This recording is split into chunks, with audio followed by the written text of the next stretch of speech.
So welcome to the Jim's newsletter podcast as well. So thank you for being a subscriber. But there's a whole bunch of stuff in the newsletter, Jim, which is a broad range of topics which I'm going to ask you about. But the first one, which seems to get the most traction online, and I personally as a marketer love it because I know it's going to get a lot of views, is talking about politics and then the budget. Yeah. So what were your thoughts about the budget? The budget's pathetic. This is a high tax, high spend government, but it spends even more than it taxes, which is an ever rising expenditure. And we're in a time of peace and relative prosperity, and we can't even balance the budget. We're going further and further into debt. What makes this really ironic, this wretched budget, is 40 years from Paul Keating's Banana Republic comment. Australia was going to become a banana republic if we continued. And from that time, they started a process of reform, real controls on government spending, brought marginal tax down, and then started paying off the debt, which was completed by Howard Costello. That was a great period of government, 25 years of good government, peace and prosperity and low debt. And what we see now, Chalmers reckons he's echoing Keating. I mean, give me a break. He couldn't even shine his boots, for heaven's sake. This guy, he's so incompetent. It's just appalling what's happened. The ever-rising expenditure, this spending on massive boondoggling projects. Things like the Snowy scheme, it's actually off the books. It's like $1 trillion potential liability. And it's all done by contracts, which are going to burden Australians with higher energy prices for decades to come. That's not even part of the legitimate cost of government. And what about the calibre of things? Because I think this is something we've spoken about before. I think the calibre of politicians is definitely not there. There are complaints about government, about politicians being overpaid and having rorts and so forth. I don't think that's the biggest problem. I wouldn't mind paying politicians more if they did a better job. The fact is they're wasting hundreds of billions of dollars. That is the real problem, these overpriced building projects like the Snowy, like the Melbourne Rail Loop. Oh, the SRL, yeah. I mean, look, you just drive past and you see roadworks, for example. Our roads are always being blocked off, but you look at them and hardly anybody is working. And when anything is done, you see multiple people holding up signs on the road as if you couldn't do that with electronic signs. It's just to say, look, how can we use this needs of the public to repair roads or anything? How can we do it the most expensive way possible that'll give really high paid jobs to our union mates? Let's not worry about the taxpayer. People are going to use them. About the excessive cost and the fact that the roads are blocked off for days or weeks or months on end by these inefficient processes. That's the appalling thing. We need good government. Now, people will think politicians are paid too much. So you are saying that they should be paid more. Well, when you consider the value of what they do, they're spending hundreds of billions of dollars. You want the best quality people in those jobs. And the fact is, a lot of very capable people wouldn't go into politics. It doesn't pay enough. So I wouldn't mind them getting paid a whole lot more if they did the job better. I mean, they're mixing with people like heads of industry and stuff who are paid multiples of what they are, and yet they've got this power. Well, that's why. But the problem I see is that they go and make favourable policy to those heads of industry, because when they go post politics, they go and work for BHP or they work for these mobs as well. So their decision making during their time, how is that neutral? It's a revolving door. Yeah, they start off in politics to make very little money. And then after they leave politics, they make really big money. Well, that's a future bribe in a sense. Correct, a future bribe, and that's exactly right. So how do we? So you're saying basically, let's put in some policy to get rid of this future bribe potential, which is what's happening. Let's quite frankly face it, and pay them a lot more for actually going in the term. And I wouldn't mind you could do that if you could actually have a requirement that they can't go and work for private enterprise later in any job that's had anything to do with their decision making in government, for example. That would be a sensible way to do things. Absolutely. I mean, there's too much money in politics. There's too much money funding political parties. The Liberal Party's funded by wealthy people. Naturally, it's going to steer that way. You look at the policies of the government; they're very skewed towards those who have the money and the power. The Labor Party, of course, is completely controlled by the unions. And what the unions want is a whole lot of really expensive, feather-bedded, inefficient construction jobs. Now, we're talking hundreds of billions of dollars. based on that because they fund the Labor Party. So their little tiny bit of funding they actually give them gets huge benefits in terms of these padded contracts. Well, do you think, because I think back when Paul Keating made that comment, Lee Kuan Yew, the Singapore absolute legend, what he's done with Singapore, that was sort of, he made a lot of comments around about Australia at that time, saying we risk becoming, basically the white trash backwater of Asia. Yeah. Do you sort of think we're heading on that path? Oh, we are. Yeah. Australian government's just becoming worse and worse. I despair of this country. I was a proud Australian in the past. These days, I just look at what we're doing. This inefficiency. Well, how's it gotten to this point? Because I remember growing up in the 90s. I'm 38, but I remember growing up. I always had Keating, Howard. You had Kim Beazley. These sort of these people, and you had really respectable, I guess, people who spoke a lot of common sense, and they didn't get along, but they could work together for the best of the country. And they did have a forward-thinking approach to what they did. And a lot of the time, what the Labor Party did too, the Liberals supported them as well. They tried to modify and change it, but basically they recognised this is good for the country. Yes. Let's put party politics. So there was that period between when was it 1982, when the Hawke government came into power, in 2007, when the Howard government got kicked out. So you had a quarter century of competent government, and it laid the basis for a really strong prosperity. We were an admired, respected country in those days. What we've got now is just terrible. And the situation too, the things we need to spend money on, like defence, for example. I mean, we are pathetically underinvesting in defence in a very increasingly dangerous world. And the only thing we've got is nuclear submarines, which may or may not come about 20 years in the future. For $400 billion, apparently. Yeah, whereas the Ukrainians have shown that you can actually achieve so much with smart missiles and drones and so forth. That's what we should be investing in, those kinds of things. And because we've got a motor about us, we've got to see, we're in a very good situation to be able to use that kind of stuff. That's good protection. So when do you think this decline started to happen? And why do you think it happened? Do you think it was because too many lobbyists got involved in Canberra? Do you think big corporations captured Canberra with these future bribes, or what? Where do you think the change happened? Well, the big change was 2007, right? When Labor government come in and said, no more. We're going to start spending and spending. We're going to spend and spend. And that would have been Rudd, and then Rudd back then, right? Rudd and everybody else. I don't think the Liberals are much better. Right. I mean, marginally better in some ways, but no better in others. So they came in, we're in a good budget position, we're going to spend, and that's where it sort of... That's right. They said, we've got plenty of money now, we can spend. We can just borrow and borrow and borrow. It doesn't matter. We just make more and more promises. I mean, to a large extent, it's because the public is wanting more and more stuff. And the fact of the matter is, sometimes you've got to make hard decisions and say, no, we can't afford it. We've got to put priorities in place. And there are ways that we should spend more. I mean, some of their health is grossly underfunded. I mean, there's too many bureaucrats, and there's too much undirected social welfare that doesn't really focus. It's incredibly easy to get on NDIS. Yep. I know my one of my kids, I won't say who, was actually had some sort of an issue at one time, and what she said is that you can stay on this forever.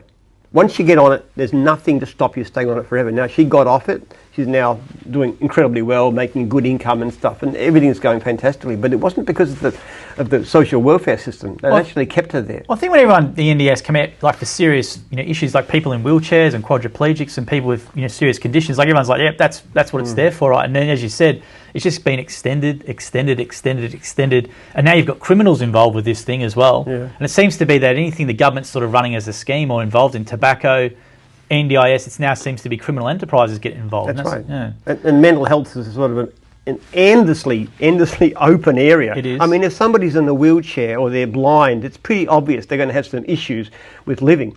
But I've got mental health problems, I've got anxiety, how do you define that? Yeah, it's a slippery slope, and that's the thing. You just say, I've got this anxiety. Oh, well, here we are, government funding for the rest of your life. I mean, come on. Well, there's been cases of carers buying a car, like a nice car, to actually drive the person to like the movies or whatever, and all these things which it wasn't designed for originally, right? And that's the thing. It's just been abused. Constant bloat and extension. All right. Before getting to the next topic, I was asking you about Victoria, because there's firebombings every day. I reckon they need to change the number plate to be the firebombing state, because every single day there seems to be a firebombing. It started off with tobacco wars. Now it's gone into the pubs and clubs who aren't taking the illegal alcohol. It seems to be that the criminals are just running this joint, and you've got NDIS involvement as well with criminals involved with that. Victoria is pretty much, I think, very lawless, and the government doesn't want to call a spade. But what should they be doing, or how could you sort it out? Because the police are in dire straits as well. They can't recruit enough people. There's people leaving. They need an extra 1,800 police, which they can't get. Look, you've got a choice. You can either employ hordes and hordes of green diversity bureaucrats to pour more and more controls and bureaucratic things and tie down the step very tight, but that's what you can spend on, or you can spend it on frontline workers like police and medical care and so forth. And the government says, no, bureaucrats are more important, more and more stifling regulations. We're going to invest in that. Let's really, really, really tie down the economy with that kind of garbage. And so we don't have enough money to spend the unimportant things like security and health and stuff. No, that's not so important. Bureaucracy matters. It's got to a stage where I wake up and I think, where's the firebombing now?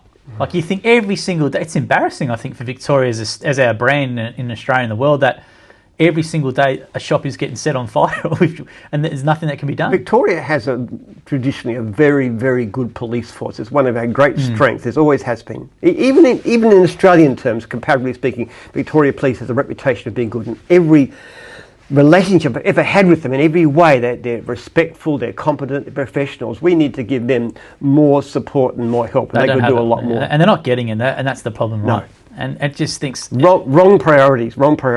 Police, health, there's important thing we really need to look after. We not need to look after those who are genuinely in need, but there's an awful lot of money being wasted at every stage. And the politicians aren't listening, because I tell you what, the Labor government, every single video that Jacinta Allen does with her politicians in Labor, if you look at the comments, reactions, they are getting smashed on social, yet they keep persisting with this, oh no, everything's fine and we're driving crime down and all that sort of stuff. And I don't think people are falling for it at the moment. So, but I think people are sort of numb to the fact as well that, wake up, where's the firebombing? Like, it's just an expected I tell you what, as somebody who's in business, if I wasn't in any state and I wanted to launch a business, Victoria would be the absolute bottom. New South Wales, yeah. West Australia, yes. South Australia, yes. Northern Territory, AC, anywhere but Victoria. Absolute worst basket case. It didn't used to be the case. I can remember when Jeff Kennett came in and he made real positive changes. It's possible to do great things in this state, and we've got a government that's determined to do the absolute opposite. We do, but what concerns me is the people who vote for him. It's just like a cult.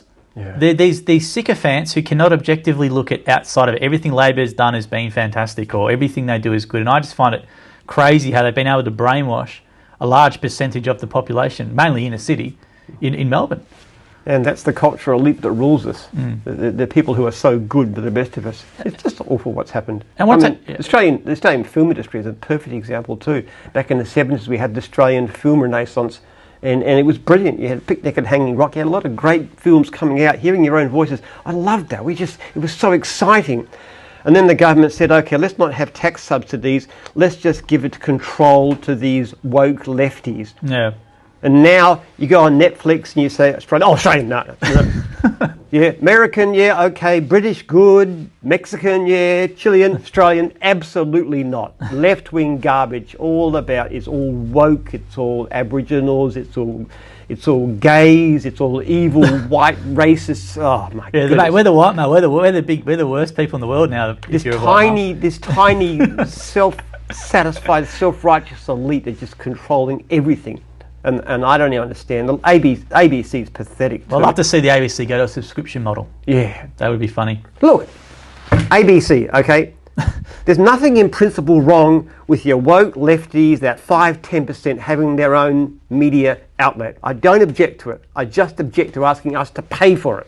Well, the ABC ratings is reflective of people who've had enough. They're losing in all ratings. Everything breakfast radio, everything's on a big decline. Oh my goodness! And people are going to YouTube and they're going to other sources for their stuff. I go into a dentist office or something and I see the ABC and I get that stuff off. I want to go back to the budget real quick before moving to the rest. There was another thing, the term that the Labor government has pulled up the ladder behind them. So they allowed the benefit of negative gearing, all the capital gains stuff for 40 years, which they have, and all the young people like me and other people behind me now, we've got to play by these new rules which they benefited from. Look, what do you think about that? The problem with this is this. when you have policies, the government's went out to say basically, okay, we're going to have a policy that's going to restrict zoning, we're going to make it really difficult and expensive to build anything, we're going to put all kinds of burden on. So what we're going to do is to essentially double the price of housing and massively increase rents. Oh, okay, that's causing some problems. So let's have negative gearing, let's bring in so that rents can be at least partially affordable. Doesn't make housing affordable, it makes rent a little bit affordable. So in a sense, when you've got policies that go out of their way to deliberately force up the price of housing, you almost have to have negative gearing. Now the problem is what they should do is take away the zoning problems and bring the price of rents and housing down naturally, and you wouldn't need negative gearing because somebody could buy a property and they could get a fair rent without any tax advantages. The problem is when you have the policy of making housing incredibly expensive and you take away the negative gearing, what you're going to do is to force up the price of rents dramatically, and that's going to really hurt a lot of vulnerable people. So I'd like to get rid of negative gearing completely. I don't really think any reason why. It's basically a huge tax lurker, and it's putting money into non-productive assets. Well, that's what they're arguing. Yeah. I would rather have the properties be cheaper and going into the hands, so that rather than having a cheaper rent, you can actually buy your own home. That'd be my preference. But what about on ETFs and stuff now? Now you've got this 30%. Like if you want to invest in ETFs, a lot of people invest in ETFs so they can put their money away to actually buy a deposit for a home now. Now they're going to get whacked again. So a lot of young people have done that strategy. They might invest in ETFs from the age of 18, get to 30 or 35. That's compounded over time. They can then take it out. Now they're getting whacked on top of that. Yeah. A lot of problems but if we had a simpler tax system, there's too many holes. Tax avoidance is a multi-billion dollar lurk. I mean, the amount of money we spend on smart accountants to get around tax laws is just appalling. And that's because the system is so complicated. Actually, a better tax system would be one that was on taxing property, land value as such. If we did that and had lower marginal rates, and they get rid of a lot of deductions, it's crazy that a person. I don't mind a person getting a tax deduction because they want to contribute to the Salvation Army stuff. But why should you get a tax deduction for donating to the opera or to elite private schools or all kind of things that actually to the benefit of the ultra rich? Why is that tax deduction? Yeah. Right, next one here. We can do more. We can do 2 hours on this sort of stuff. We'll do it later on. You have in here Making Friends, and I think it was The Laws of Connection by David Robertson. So what's Robertson? Sorry, what's that book about? That's my best book of the year. Right. It's a book about how to connect with people genuinely, how to actually build relationships. That's something we need more than else in the modern world. And I just found it was a wonderful, very practical book. In fact, I listened to it completely through. I'm probably going to listen to it again just to get the benefits. And I'm actually trying to use these sort of principles. What's some of the examples? What's an example of a principle? Well, how do you have a conversation with somebody that actually creates a real bond? Which means not just sticking to trivial topics like the weather and so forth, but you get into topics that mean something, and then you ask the kind of questions, follow-up questions that do Correct. that, and then you share in a reasonable way. And it shows me like when's it good to interrupt and when's it not good to interrupt. It's just a very practical. Yeah, I was blown away by it. I actually went down after I'd been reading this, and I went down to talk to some of the people in franchisee training, which I connect with, and just trying to use some of these things to get to know somebody a bit. No, it's good. It's good. It's a very good thing to get better at. I think people don't put a lot of effort in it sometimes, and they suffer for it. One of the most important things to life, to happiness, is social connection, and having lots and lots of casual friends on Facebook doesn't cut it. There has to be people that you see ideally in person, or on the phone can be to some extent, but also connecting about things that matter, talking about things that finding common ground with people, not being shut off by superficial political differences and stuff, but understanding where a person is, what they're like, what's important to them, and sharing yourself too, and there's connections too, and helping other people too, doing favours for people, why that makes you feel better. It's funny, people think that the more you hold to yourself, you're happy you'll be. It's actually not so at all. If you actually go out of your way to help other people, you'll actually get a lot more satisfaction. They've done a test where, for example, they showed that if you have a certain amount of money and you say either spend it on yourself or give it to somebody else, the people who give it to somebody else actually end up a lot happier than those who spend it on themselves. There you go. No, sounds like a great book, Laws of Connection by David Robson. Next one here is rereading. So really good practice to read back books in the past, so going over things and reread. Yeah. And I think this is a good one because a lot of people go, you need to read 100 books in a year or whatever. But I think going over the ones that you've actually liked to try and absorb and more again. Because you forget most of them. Yeah. I mean, just recently I went through 7 Habits of Highly Effective People. Yes. That's terrific. That really is a wonderful, wonderful book. And it's not only a book about succeeding, it's about being a good person, having a good character, not just being a good impression. Expectation effect is wonderful, talking about diet and health and how you can improve your state of mind to have a better life. And the brain that changes itself? Brain that changes itself too. That's just stunning stories about how plastic our brains are and how they can be changed. And even just exciting technology, like there's something you can put on your tongue if you're blind that actually give you a sense of sight by using cameras. It's just amazing things. And there's a follow-up book of his too, which I read. That's called How Minds Change. How Minds Change. Yeah, the same kind of thing. It's just very exciting. Some of the technology is amazing. Absolutely. And the one here, which is obviously your topic of passion at the moment, really is the birth rate crisis. So where's that at and what's happening with that? Well, it's going well. I'm working with Andrea, my editor. She's become a co-writer, actually. It gives a different... I mean, I've had 10 children. I'm very blessed that way, but she's wanted a large family but couldn't have it for various reasons. So she talks about her own struggle and about what that means on a personal level. So Andrea's a great communicator. So we've been working intensively on birth rate crisis. It's very exciting. We're just within a couple of weeks having a final draft that can go out to editors, and we've got a release date planned for October. And actually, we're both pretty confident this book will do well. Andrea says it could do 500,000 sales because it's... But I think the key to this is it's not just the crisis, but you've got a solution. Yes. I think that's the key. Even though it's a birth rate crisis, it's not just saying, it's doom and gloom. There's actually a solution, which I think... There is a solution, actually. Yeah. It's not something anybody's thinking about, but when you actually understand the science, and this is not...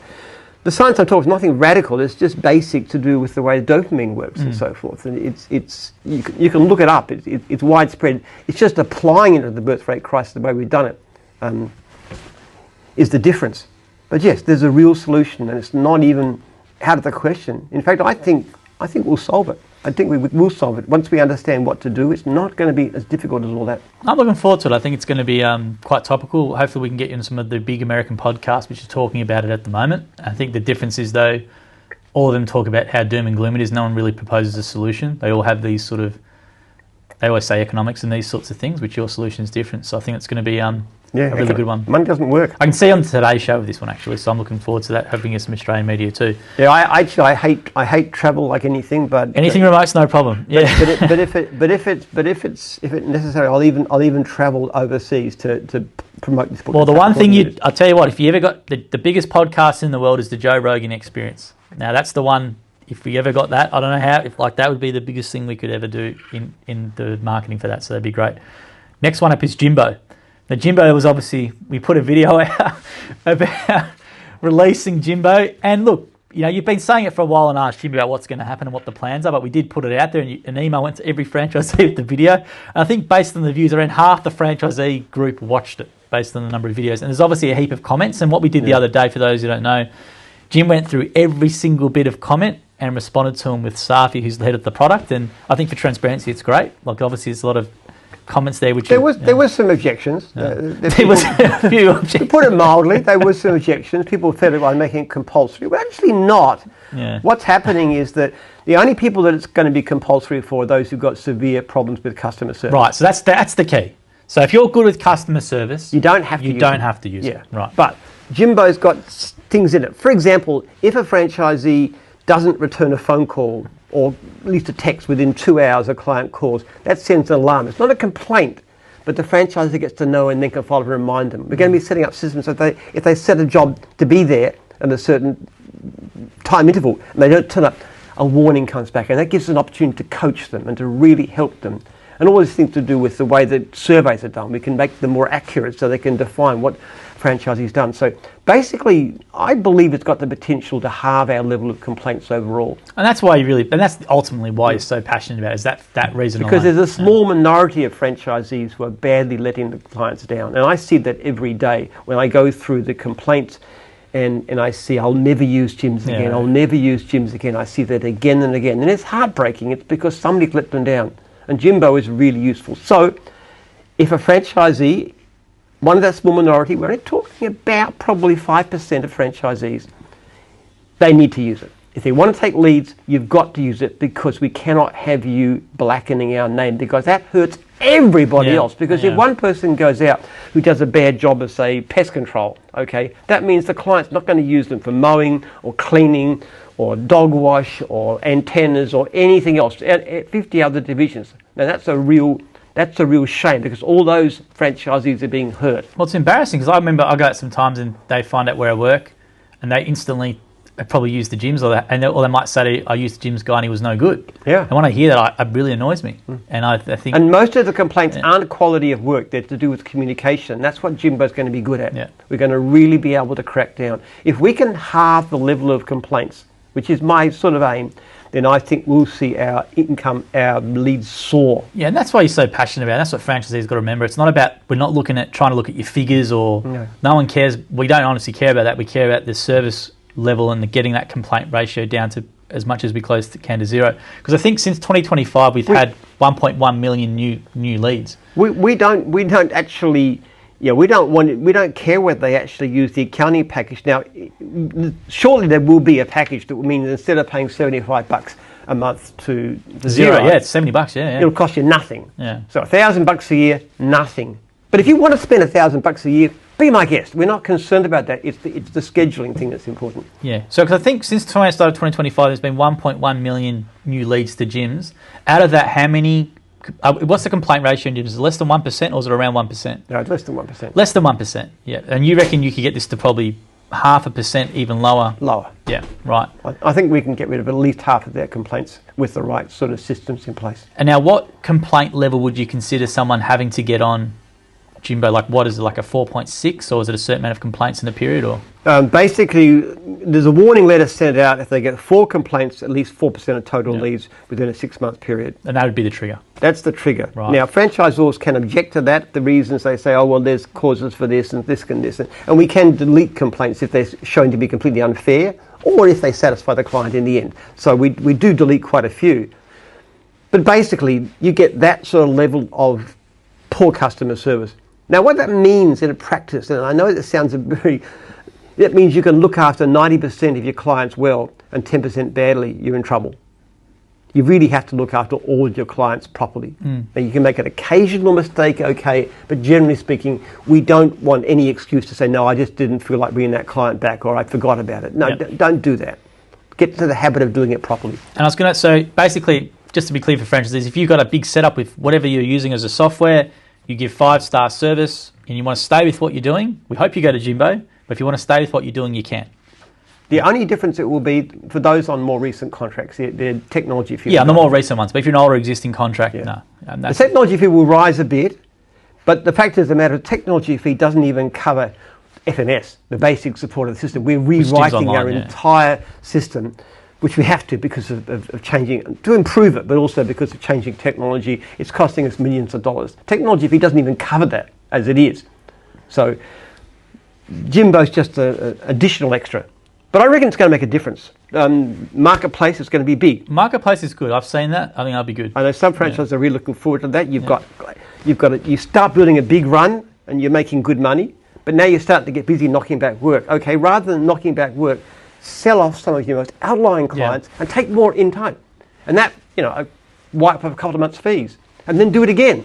And as you go, you pay less and less fees, and you travel less and less, and your income just goes up and up just from one thing from the marketplace. Yeah, because a lot of exciting. Cause a lot of franchisors will do like a text around or email. It's a lot of handling, right? Whereas a franchisee can log in and go, right, I want to list these 8 clients or whatever on the marketplace, and the franchisor can select. And the person who sells will actually be rated by the buyer. So you can't do junk. So if you give junk across, your future will be worth nothing. So what you want to do is to hand over really good clients, well-priced clients, well looked after, steady clients, and get a good rating. And that way, next time you want to sell some clients, you've got a good rating, you get a good price for them. Yeah, that's the idea. And then, of course, the other thing too, you can sell off your outlying clients. You say, well, hang on a bit, I've got 20 clients over there that they're too far to travel now, but there's 10 clients in my territory which are just round the corner or in the same street. Now I want to buy those.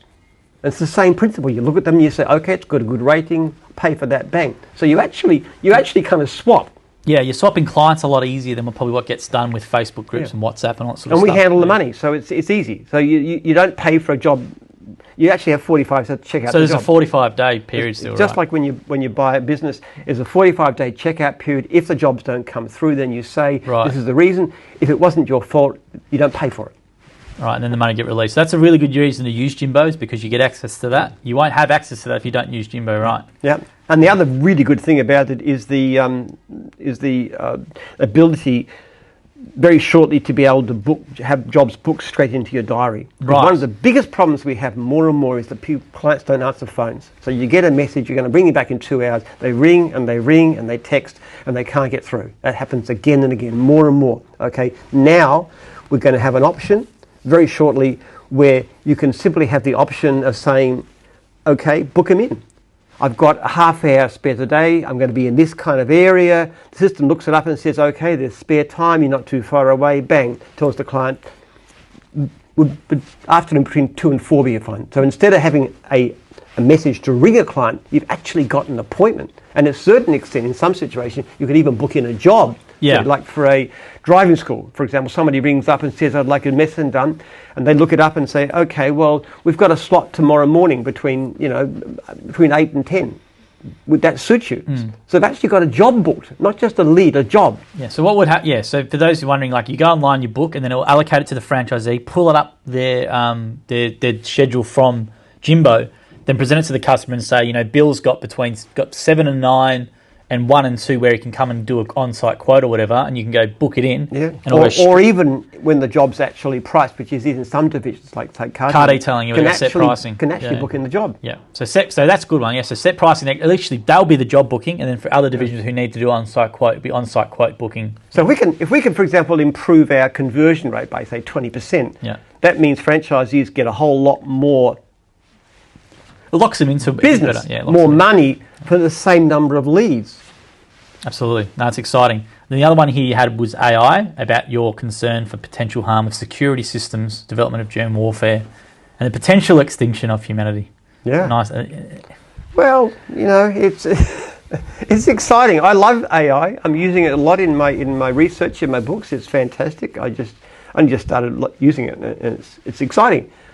But it's also very, very worrying. These new systems that can crack any security now. Well, Anthropic pulled their model Mythos from the market because it went and did it could hack a few things. Now we have a wonderful guy, Eugene, who's in charge of our security, and this guy is insanely paranoid about this. He's the best person you could find to run IT. And he's really obsessive about security. We're getting the best systems, upgrading it. We have phishing attacks, fake ones given out to staff. It's gone beyond phishing now. This stuff's a lot more advanced than phishing. I even clicked on the wrong one the other day, which was a fake one put out by IT. So they really keep you on the toes. Yeah. We have a very good system internally, but the ability of these systems to crack security is very, very worrying. Should be a good market for the Jim's IT division if they could have the cybersecurity is booming, and this is the reason why. I think so. And IT is going very. We've got over 50 franchisees now, and it's growing fast. I think that could be a massive that could be a massive division based on cybersecurity alone. Yeah, good option.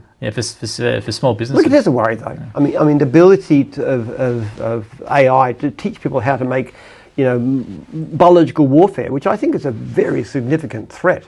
If tailored diseases. Can you imagine something like COVID? Easily transmissible, having a latency rate so you can actually be infectious before you know you're sick.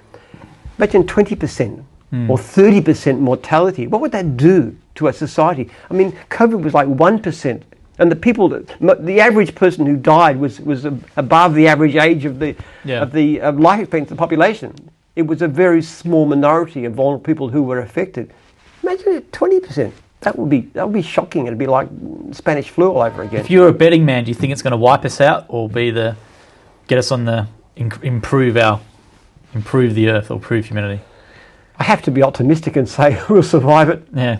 But I think also the research that I'm doing with birth rate crisis is actually, it's got more to do, it's not just about having more babies and more children and population, it's got economic implications too. If you could use these sort of treatments, which basically what they're doing is mimicking the effect of mild food restriction, it would not only make people more fertile and more community-minded, but also make them more hard-working and more dedicated.